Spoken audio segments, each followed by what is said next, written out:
صلاة النور تاج البدر يبرزها نجما يشع بها. Ya, assalamualaikum.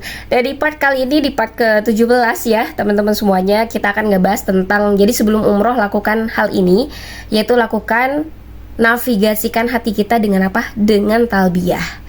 Jadi kita akan ngebahas tentang kandungan talbiyah, kemudian tentang menjadi tamu terbaiknya Allah. Jadi kalau seandainya teman-teman menjadi tamu nanti, suatu saat nanti, maka pastikan teman-teman menjadi tamu terbaiknya, ya.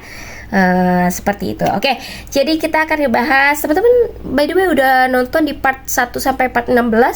Kalau boleh tahu, boleh dong share di kolom komentar bahwa part berapa yang teman-teman paling suka ya. Oke, jadi kali ini kita akan membahas tentang navigasi hati dengan talbiyah.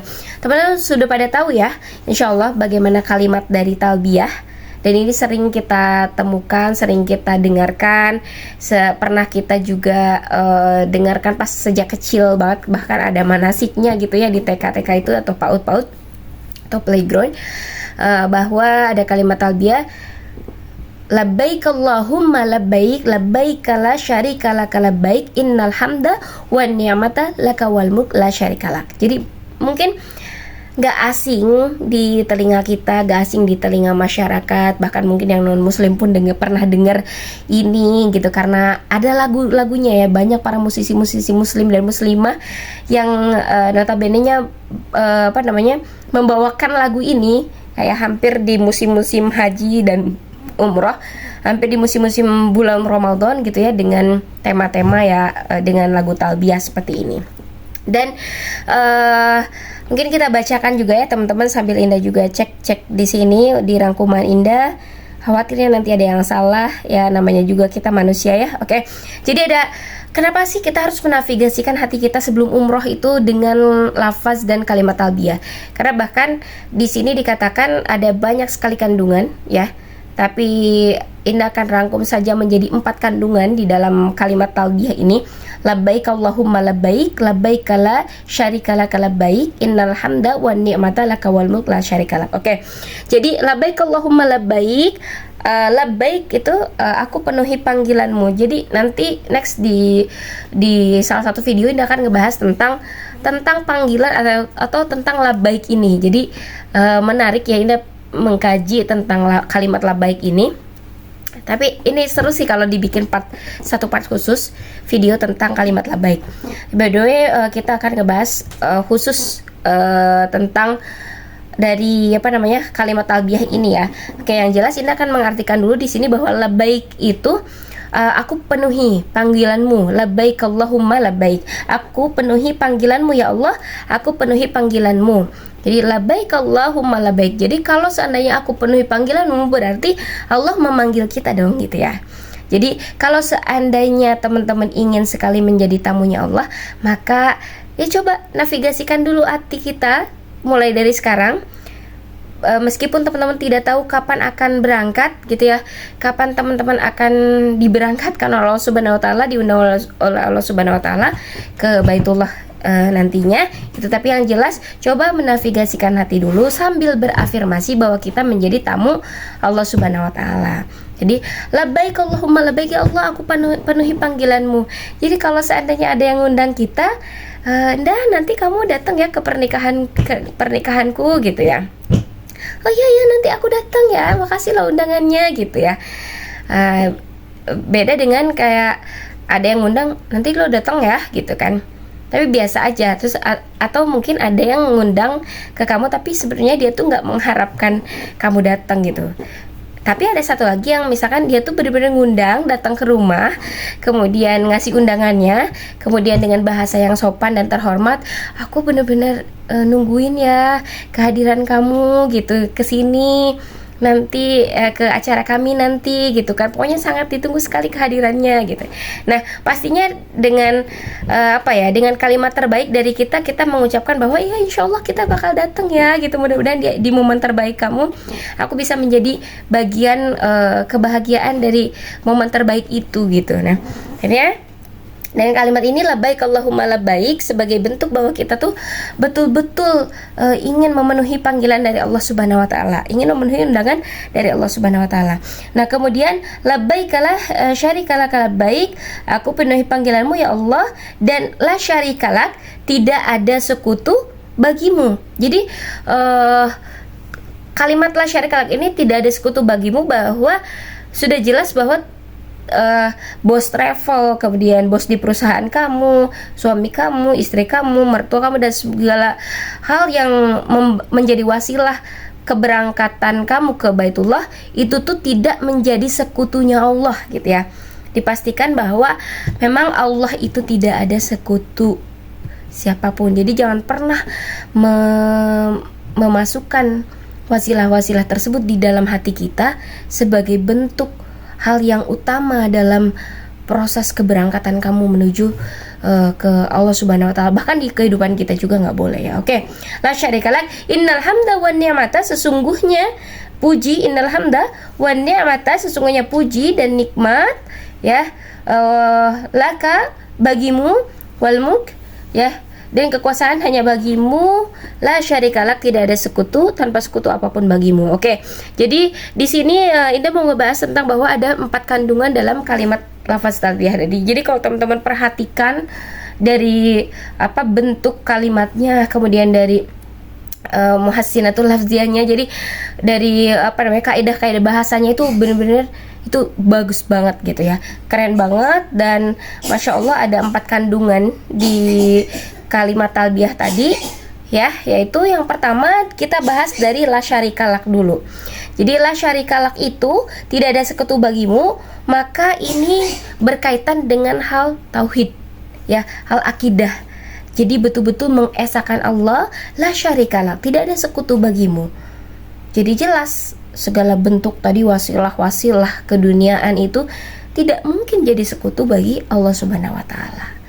Jadi ketika kita melafazkan kalimat talbiyah, betul-betul meyakini bahwa ya Allah, aku betul-betul memenuhi panggilanmu yang dengan kuasamu, yang dengan kehendakmu engkau memanggilku ke Baitullah ini. Dan dipastikan bahwa ketika kita dipanggil, ketika kita diundang, Allah sudah mempersiapkan segalanya ya. Oke, itu yang pertama. Dan yang kedua adalah syukur ya. Dimana kandungan syukur tersebut ada di kalimat innal hamda wan ni'mata. Innal hamda wan ni'mata. Innal hamda. Jadi di kalimat innal hamda ya dulu. Innal hamda, sesungguhnya pujian. Jadi pujian itu masuk kepada kalimat syukur. Jadi kita bersyukur kepada Allah Subhanahu wa taala ya. Karena Allah menginginkan siapapun yang datang ke tanah suci itu menginginkan bahwa hambanya itu bersyukur. Jadi syukur atas apa yang Allah karuniakan kepada kita, bersyukur atas undangan darinya di antara jutaan dan miliaran manusia yang ada di dunia ini. Ternyata kita yang termasuk orang-orang yang atau menjadi tamu undangannya Allah, dan kita bersyukur ya lewat kalimat yang tadi innal hamda. Kemudian wan ni'mata ini termasuk kepada kalimat sabar. Nah, kenapa kalimat wan ni'mata termasuk kepada kalimat sabar? Karena Allah mengingatkan sikap sabar dibutuhkan dalam menyikapi segala bentuk kenikmatan dari Allah. Jadi ada banyak mungkin kenikmatan dari Allah Subhanahu wa taala yang hadir kepada kita, bahkan mungkin ketika nanti kita berangkat ke sana dengan menggunakan uang hasil keringat sendiri, misalkan hasil usaha sendiri dan sebagainya, dan menjadikan bahwa nikmat-nikmat tersebut itu sebagai bentuk nikmat dan ujian itu dari Allah Subhanahu wa taala, yang menjadikan bahwa kita tidak boleh menghambur-hamburkan nikmat dari Allah. Kemudian kita harus mampu bersabar atas apa yang Allah berikan kepada kita lewat nikmat tersebut.